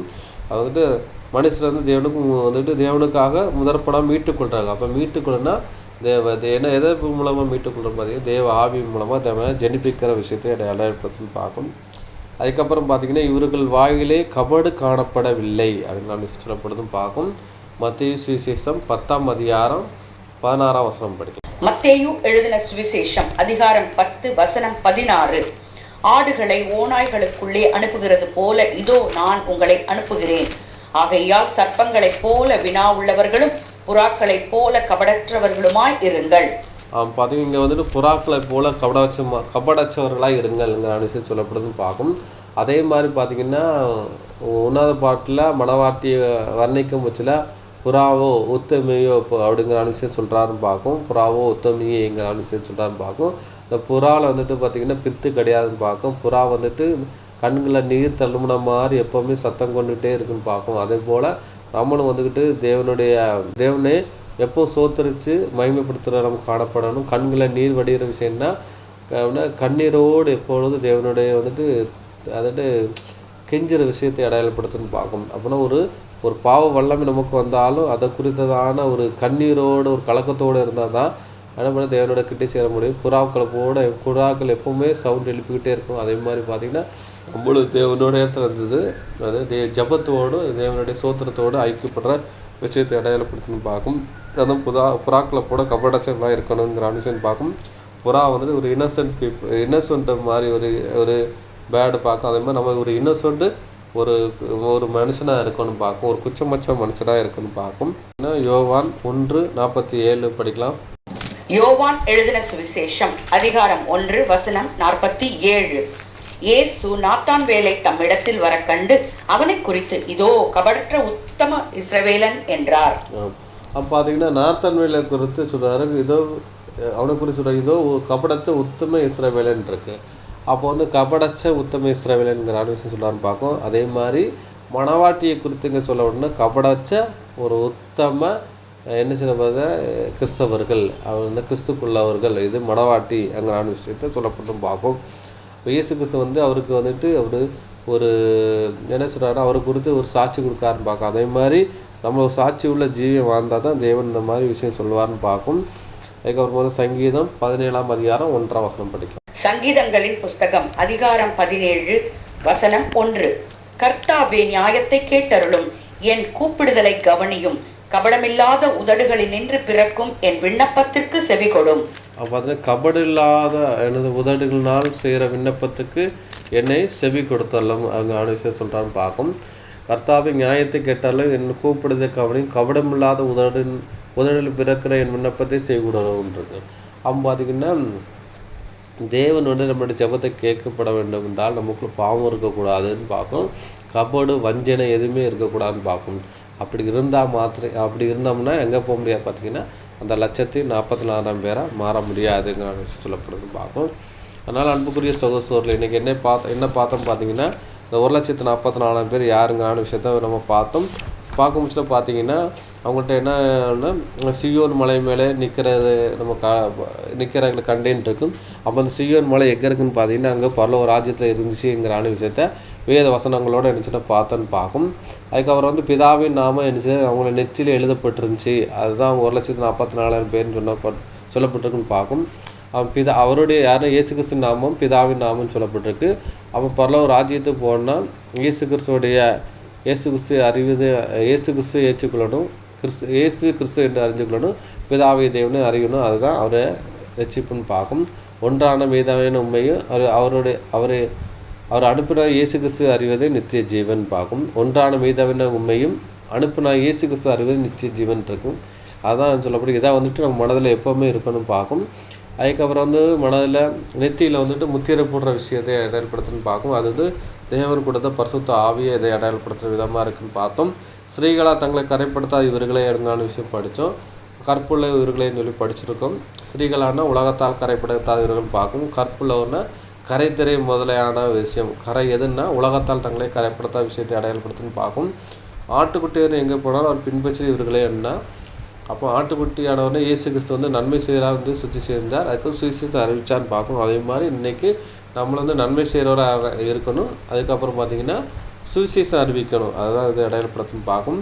அதுக்கப்புறம் பார்த்தீங்கன்னா மனுஷர்களும் தேவனுக்கும் ஆட்டுக்குட்டியானவருக்கும் முதற்பலன் மீட்டுக் கொள்ளப்பட்டிருக்குன்னு பார்க்கும். இது எதுனா சத்திய வசனத்தால் ஜனிப்பிக்க விஷயத்தை இடையிலப்படுத்தும் பார்க்கும். அப்போ சத்திய வசனத்தை கேட்டு அதன்படி ஜீவித்து அவர் முதல் பலனாக மாத்திர விஷயத்தை இடையிலப்படுத்தும் பார்க்கும். அவருடைய வாயில் கபடு காணப்படவில்லை என்று, கபடுன்னா ஒரு உத்தமங்கிற விஷயம் பார்க்கும். இது ஒரு இன்னசென்ட் பீப்புள் இருக்குன்னு பார்க்கும். இந்த குணரட்சணை இருக்கிறவங்க தான் யாரும் பார்த்தீங்கன்னா 1,40,000 பேரும் பார்க்கும்.